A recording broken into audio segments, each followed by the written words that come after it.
What's up, guys? Justin here with the RenderingEssentials.com, back with another SketchUp and Lumion tutorial for you. So in today's video, I wanted to take one of the promotional images that Lumion uses on their website and see how close we could get to creating something similar inside of SketchUp and Lumion. So let's go ahead and just jump into it. Alright, and so what I wanted to do is I wanted to come in here and try to match up with one of the images contained on Lumion's website. So there's a whole bunch of images contained in their showcase section, and I've also seen this image a little bit larger, but in particular we're looking at this glass house right here, and I wanted to see if we could create something similar just by going in and following some best practices and kind of seeing what we can create. So it's a little bit of a trial and error type thing, but let's see what we can do with Lumion. So the nice thing is I was able to find a model that pretty much matches up with this one inside the 3D warehouse. So that's a good place to start, is go into Window, 3D Warehouse, and the model that we're looking at right here is the Art Center, designed by TAS_1985. So you can find that inside of the 3D warehouse and download it in order to follow along in this tutorial. So I don't know if this is a model. I don't know anything about this building, so I don't know if this is a model that Lumion used or if this is just a popular building and someone's modeled it. I really have no idea. But we're going to go ahead and we're going to bring this in. We're going to see what we can do with this. And so the first thing we're going to do is what we usually need to do with any kind of 3D warehouse model is we need to clean it up a little bit. So if you look at this right now, for example, it's got like a wall around the outside. It's got a whole bunch of 2D trees in here. We don't necessarily want those 2D trees in here because we're going to replace those with Lumion. So I'm just going to go through and I'm just going to erase out a bunch of this extra stuff inside this model real quick, just to kind of prep it. If you wanted to keep these in here, you could, and maybe just put them on their own layer. And actually, probably I should have checked that before I started deleting things. They are not on a layer, so we're just going to have to go in and delete them manually. So I'm going to go through and I'm going to delete those real quick, and then we'll come back and we'll start taking a look at how we want to take this into Lumion.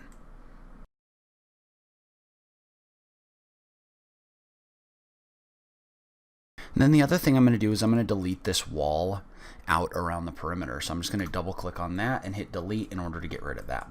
And so now what we're left with is we're left with this building, and we're left with kind of some ground around it, that kind of thing. We may have to do some cleanup because these are kind of odd pavement areas to me. We're kind of going to cover them up with trees anyway, but maybe what I might do is I might come in here and not necessarily erase that out, but maybe come in here and kind of clean this up a little bit. Just by kind of splitting the faces in here and just making them work a little bit better. I'm not sure, maybe intersecting my faces with model will actually work pretty well. It looks like it did. And probably I'm going to go ahead and I'm going to take this grass material and apply it to these faces. Because really I think we're going to want grass all the way through on that edge. So we'll see how that goes. I'm not 100% sure how this intersection is going to work, but let's go ahead and take this into Lumion and see what our initial result looks like. So I'm going to kind of set my camera up over here, and I'm going to go ahead and save this, and then I'm going to open up Lumion Live Sync. And so we're just going to come up here and we're just going to open up the Live Sync extension, and you are going to need to have that installed inside of SketchUp. And then we're just going to go ahead and click the button for Start Live Sync. And it's going to ask if Lumion is, if Lumion is not running, it's going to ask if we want to start it, and we're going to go ahead and say yes. So I'm going to say yes, and I'm going to let this load up, and then we're going to kind of take a look at this and go from there. Alright, and so for this one, the first thing it's going to ask us, what we want to do is it's going to ask us what kind of a template file we want to use. In this case, I'm just going to use the plane. We don't really need mountains in the background to match up with this image. So we'll just go ahead and select the plane, then we'll kind of zoom out and take a look at what we have here. So initially when we take a look at this, you can see how it comes in fairly simple. So there's not a whole lot of materials applied or anything like that. It just kind of comes in here as kind of a blah building. And so what we need to do for this situation is we need to go in and just start adding some materials and just kind of making some changes. So let's go ahead and start by adjusting our materials. And we may have to go back into SketchUp to make a few of these changes, but we'll go ahead and see. It looks like these are actually broken up fairly well. So like for example, this color 01, we can go ahead and we can apply an outdoor pure glass material, kind of like this one. And then for this color right here, let's kind of take a look at the way this model is set up. I'm not sure. Looks like these have been modeled as separate geometry, so we can come in for these, and you can see how all of this material right here, or all of these objects right here, are their own material. We don't necessarily want that. I want these to be, but we'll go ahead for right now and apply kind of a metal material to it and see what it does. So let's take a metal and we'll do something simple. We don't necessarily want the painted metal. See, and what I don't like about this is applying this everywhere this color 0 is. So I think what I'm going to do is I'm going to go back into SketchUp really quick. I'm just going to break those up. So I'm just going to go back into SketchUp, and for all of these blind looking things, I'm going to go ahead and select them. And this is one thing that's a little bit tricky about downloading 3D warehouse models, is things aren't necessarily grouped the way you want them to be grouped.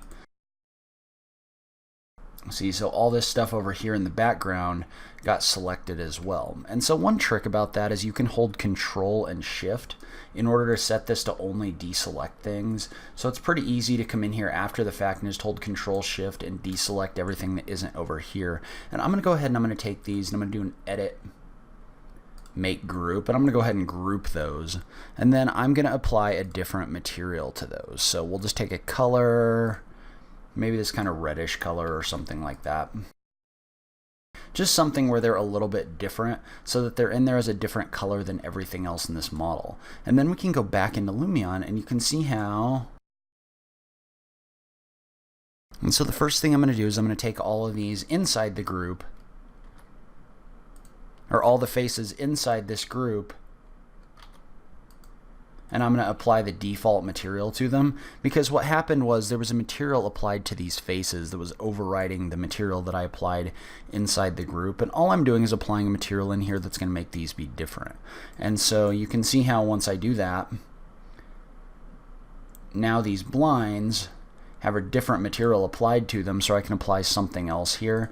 And so I might take these actually and make these kind of a fabric material. Or maybe a curtains material actually. So I'm going to go ahead and I'm going to put those in as a curtain. Kind of like that. That makes them quasi-translucent or transparent. That may look a little bit different than what's in the SketchUp model, but we'll go ahead and go for that for right now. And then over here on this, I'm going to apply more of like a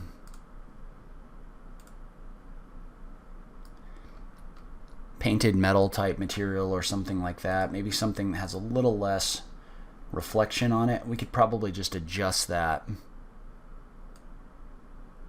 just by adjusting the reflectivity a little bit, maybe bringing the gloss down as well. So now before we go any further, let's do a quick test render. That's something I really like about Lumion, is it's really easy to go in here and just load some of your like preset effects that you have, if you have any of those saved. And if you find effects that you really like, I recommend saving them so that you can come back to them. For now, I'm going to come back to my realistic shadows for YouTube that we created in a previous video. And we're going to kind of start with something like that. And I'm just going to do a quick test render. So just to get kind of an idea of what this building's going to look like. And so overall you get a pretty decent result with this. We've got kind of a brushed metal look right here, which I think looks okay. We may come back and make a few changes to this, but we'll leave it as is for right now. So now what we're going to do is we're going to come in here and we're going to start applying materials to the ground. So like for this one, we're going to go to our outdoor settings and we're going to maybe look at like a concrete, or there should be some pavers in here, I think. Those may be in the nature section. Oh, there we go. We'll go in the stone section, and we're just going to find one of these that looks like it's going to fit pretty well. I think we'll go ahead and just go with this city street sidewalk for right now. It's not the exact paver image that's in the image from Lumion, but I think it's going to get us pretty close for what we're trying to do. So then I'm just going to click on this material here, and now it's time to add our grass. And so if you remember, in the new version of Lumion, it gave you the option for 3D grass. And so there's a lot of different options in here. So there's a circular grass, there's a whole bunch of different grass types in here, depending on what you want. You can do a checkerboard. I'm looking for one. There we go. That's probably the one that we want. It's a row grass. And what the row grass is going to do is it's going to have your grass in here in different rows. And so one thing I'm not necessarily liking about this right here is I think my material back in SketchUp is kind of overlapping. So I just want to go back into SketchUp and fix where my materials are so I don't have grass running into this. So you can see how if you look at this face right here is actually overlapping, which is why you're getting that grass overlap. So I'm just going to do an intersect faces with model. What that's going to do is that's going to interface that, or intersect that with this edge. So we're going to get a much smoother cutoff right here. And I'm going to do the same thing over here, just to intersect faces with model. Then we'll erase out the extra. And that is a little bit of a risk factor when using models from the 3D warehouse, because people don't always model things using best practices and things like that. But I think I got it fixed. If we go back into Lumion, I need to re-enable the live sync. And so when I do that and I go back into Lumion, you can see how I get a much better edge here now. And so the only other thing I want to look at is you can see how this grass isn't necessarily perpendicular to anything, so it looks a little bit odd. So we're just going to go in and we're just going to adjust the orientation, whoops, of our grass. So you can see how I can use this map rotation to adjust the direction this is going. And so once you have that kind of the way that you want, if we were to go down here and look at this again, you can see how we're getting a pretty good result right here. But what we need to add in now is we need to add in all of the different trees that are in here. So there's some evergreen trees, there's some shrubs, things like that. And so there's a few different ways you can do this. We're going to have to be a little bit careful right now. Because we're trying to match up with an image, we can't necessarily use the same mass placement tools that we would have. But basically, this has the trees that are being used in here are all kind of fir trees. So I'm just going to kind of bring in some fir trees to kind of match up with what's in that image. And they're not going to be exactly the same, but they'll be pretty close. And you can see how dropping these in here is pretty easy. It's just a question of finding the foliage that you really want. And again, you could definitely use like the mass placement or the cluster placement to kind of randomize these. Again, the only reason that I'm not is because I'm at least trying a little bit to kind of match up with an image.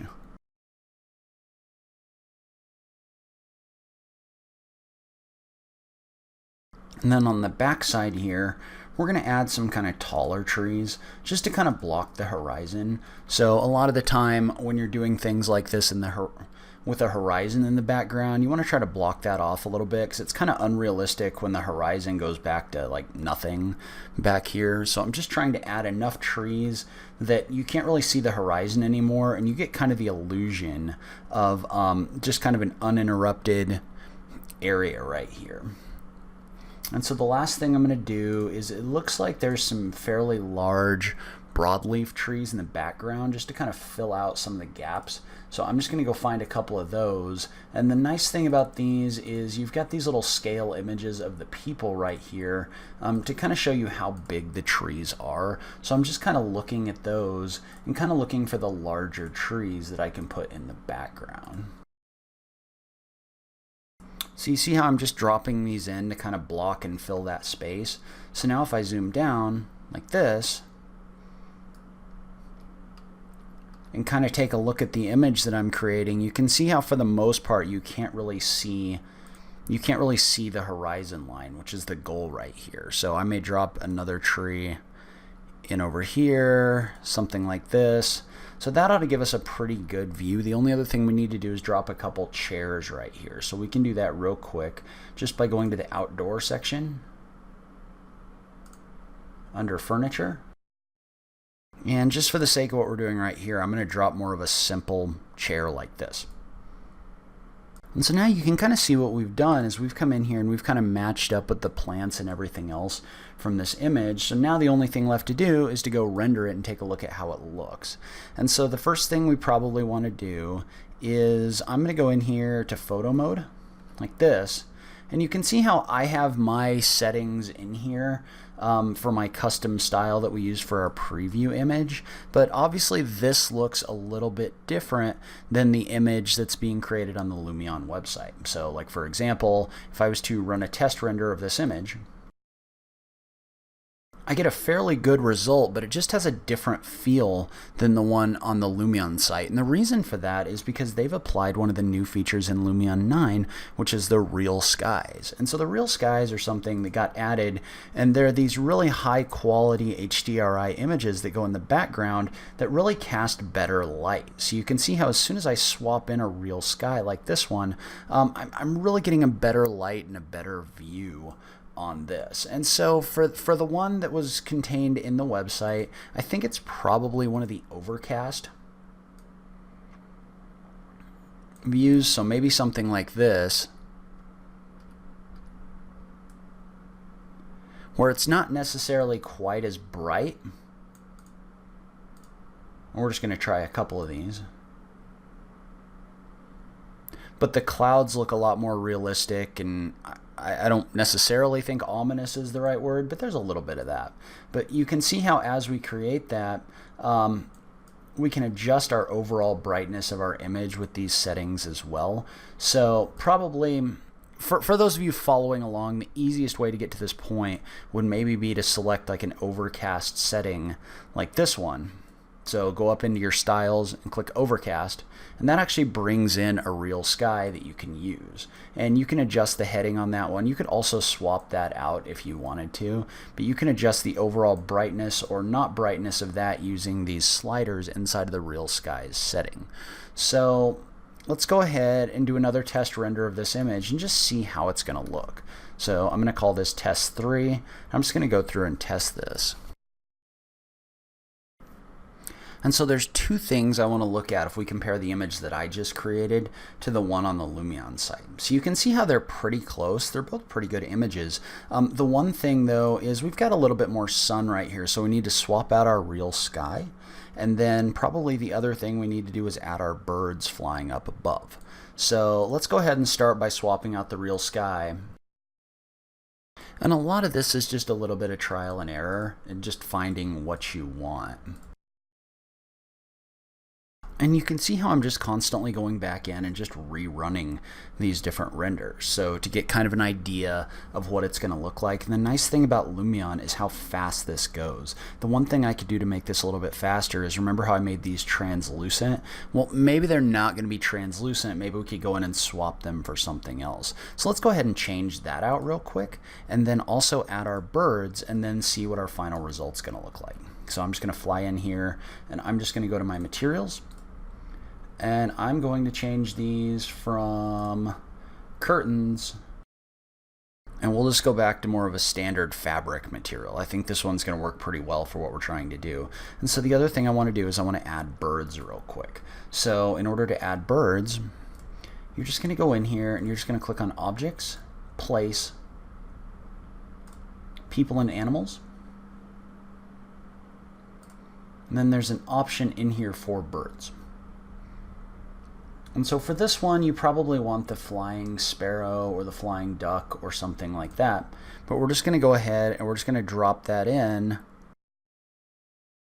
about right here. And we'll drop in a couple of those. And one thing you're going to notice when you do that is those are flying really close to the ground, which is not necessarily what you want. You probably want these to be higher up. So I'm just going to select them by going into select mode and make sure that people and animals is selected. That way you'll get this option right here. Or these little buttons that you can click in order to move these up and down. And we're just going to use the move up to move those birds up in the sky. So you can see how I can just kind of click and drag that up in order to get those birds a little bit higher. And we're probably going to go ahead and add one more. Probably the easiest way to do that is to hold the Alt button and click and drag. You can see how when I held the Alt button and clicked and dragged, it created copies of these birds right here. And so now if I go back into photo mode, you can see how I have those birds flying in the upper right hand corner. So we've got kind of our overcast preset. One thing we might want to do with this, and I'm trying to keep my camera low, and maybe I'll turn my focal length in just a bit. I don't want the horizon sneaking in the corners of my images, but one thing I might do is I might go back into my effects and go into my exposure and just turn the exposure on this image up a little bit, because it was a little bit dark before. If we turn the exposure up, you're going to get a little more brightness in here. But now, and I'll go ahead and click on Store Camera just to save this. If we were to go in and we were to render this,